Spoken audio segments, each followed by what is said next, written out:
Hello, everybody, and welcome to the February 7th Trips and Traps. Andy Sterling flying solo this week.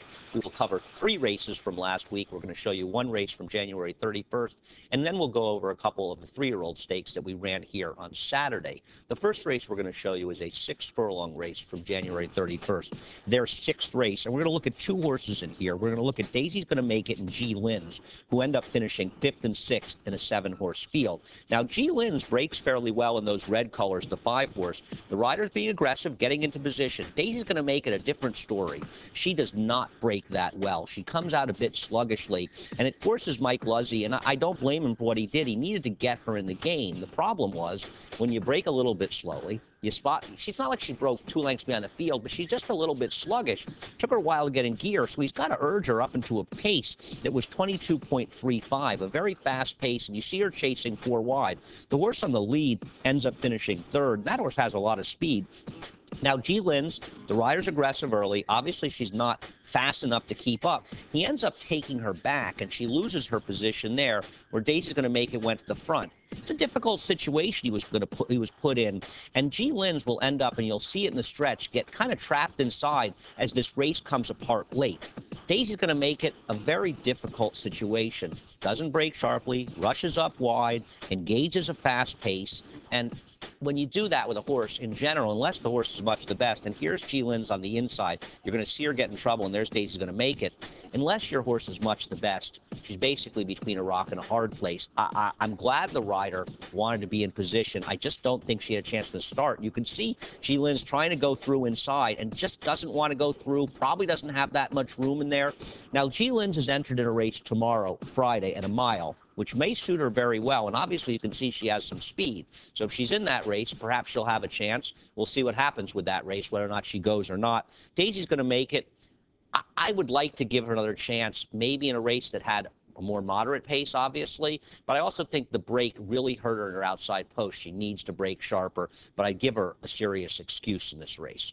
We'll turn our attention first to the 3-year-old filly stake, the Busher, that we ran on Saturday. That was our 4th race on Saturday the 2nd, and I want to not, obviously the winner, Princess Silmar, was much the best, but I want to focus on the eventual 3rd place finisher here, a horse named Let Me Entertain You.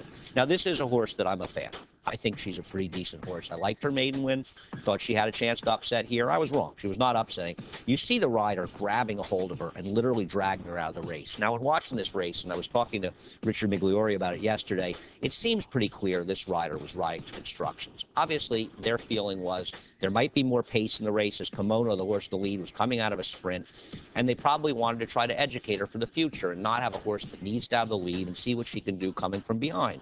All those things make some sense. The problem was this was the wrong race to do it in to help her best chances. It's a long season. These horses have long careers, and you do try to educate them. And one of the jobs of the handicapper is to figure out, when horses are going to be in races where they may be trying to do things differently. Now, I thought she'd be much more aggressively ridden. Clearly, I was way wrong on that. To give you an idea of how slow the pace was, they went 25-4. 51.12, and then they went a 24-1 3rd quarter. And unfortunately for Let Me Entertain You, that 3rd quarter is when she made her move, so she went about a 23-4 3rd quarter. Now, obviously going very slowly, but her competition in front of her has also been loafing along. And in this situation, I think it's arguable that perhaps the rider got a little bit impatient. I can understand he's dragged her back behind this slow pace, but they had a plan they probably should have stuck with. As you see her making this 4-wide brush outside the eventual easy winner, Princess of Silmar. Making a 4-wide move with a 7/16 pole in a slow-paced race is not going to get it done, because obviously they've been going slowly up front. That's when they're really going to start kicking it in and going much faster. She's put behind the 8 ball from the start. So the best laid plans, perhaps for her future, didn't help her at all in this race. And I think it's a feather in her cap that she came as close to finishing 2nd as she did. Listen, I understand the horses behind the winner, Prince of Silmar. We don't know how good they are, but I think that this horse, Let Me Entertain You, was relatively lightly raced, and she had a few early races where she didn't do any running. I almost think of this as her 2nd start. It's her 2nd start as a thoroughbred that's competitive.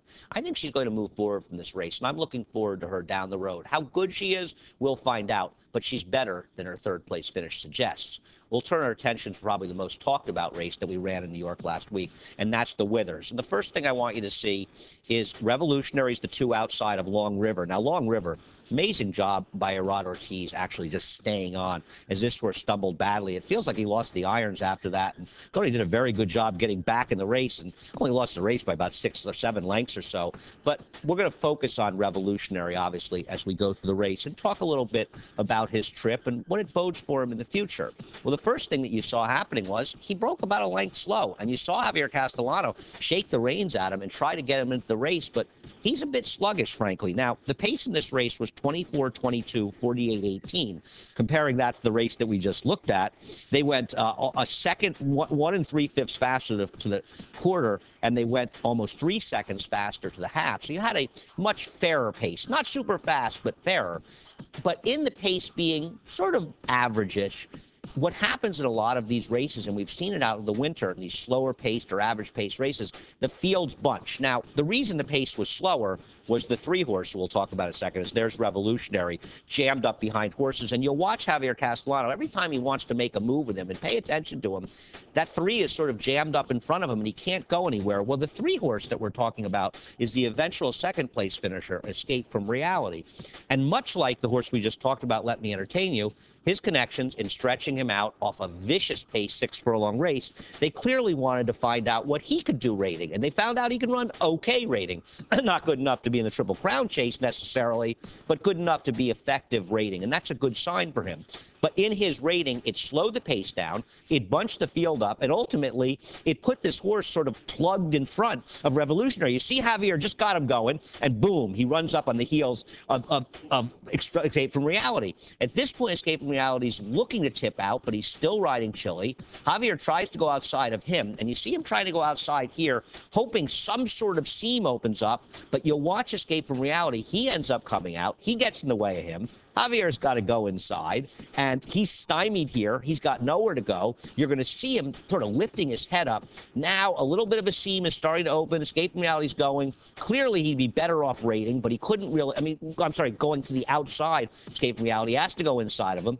He ends up winning. It's a miraculous win, and the kind of win that gets people talking. Now, obviously, from a speed figure standpoint, he's not going to run a big number. He got an 86 Beyer. He had a 102 in his maiden victory before that. But I think you could reasonably say the way the race played out, I think it's unreasonable to say he could have run 5-6 lengths better. And I think that's fair. I don't think that's being overly aggressive. So I don't think he took a big step back from his prior race and probably got some education. Revolutionary is a horse that's high on some people's Triple Crown lists, and he certainly got a lot more education in this race than he would have with an easier front-running cruise. He may be a horse to be reckoned with. Can always use your help here on Trips and Traps. That email address is tripsandtraps@NYRAInc.com. Thanks a lot for watching.